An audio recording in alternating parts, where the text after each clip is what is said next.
భగవద్గీత మనం ఆనందంగా జీవించడం ఎలాగో చెబుతుంది. ధర్మాల గురించి చెబుతుంది, కర్తవ్యం గురించి చెబుతుంది. సుఖం, శాంతి, త్యాగం, యోగం అంటే ఏంటో చెబుతుంది. ఏది శాశ్వతమో ఏది అశాశ్వతమో చెబుతుంది.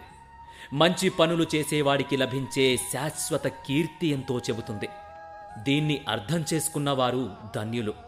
నిన్ను నన్ను మన అందరి గురించి మాట్లాడుతుంది భగవద్గీత. భగవద్గీత సర్వ మానవాళి కోసం.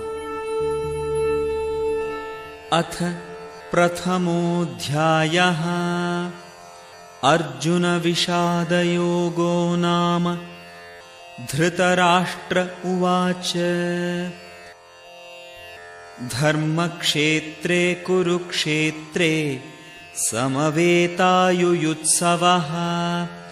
మామకాః పాండవాశ్చైవ కిమకుర్వత సంజయ. ధృతరాష్ట్రుడు ఇలా పలికెను: ఓ సంజయ, ధర్మభూమి అయిన కురుక్షేత్రంలో కూడియుండి యుద్ధానికి సన్నద్ధమైన నా పుత్రులు మరియు పాండుపుత్రులు ఏమి చేశారు? ధృతరాష్ట్ర మహారాజు పుట్టుకతోనే గుడ్డివాడే కాక ఆధ్యాత్మిక జ్ఞానం కూడా లోపించినవాడు.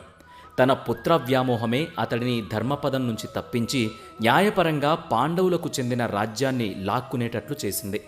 ఆయనకు తన తమ్ముడి కుమారులే అయిన పాండుపుత్రులకు తను చేసిన అన్యాయం తెలుసు.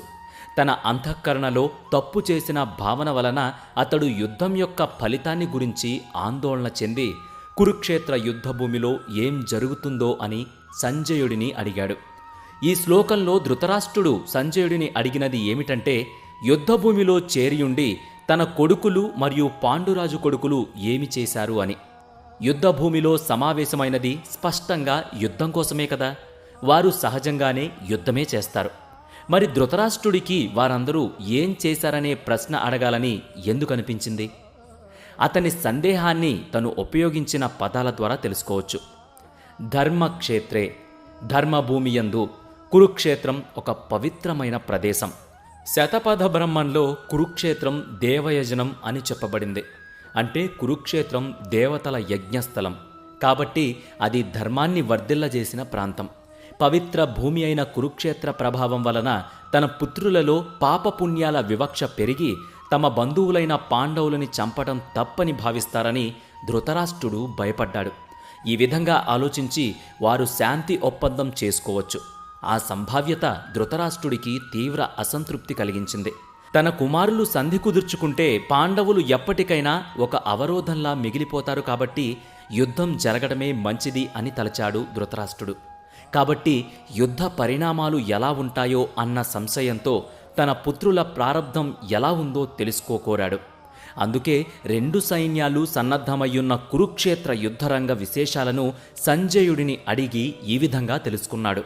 ఇదంతా కూడా కురుక్షేత్ర రణరంగమున సైనిక పరిశీలన. పరస్పర విరోధంతో ఇరుసేనలు యుద్ధానికి సిద్ధపడ్డారు.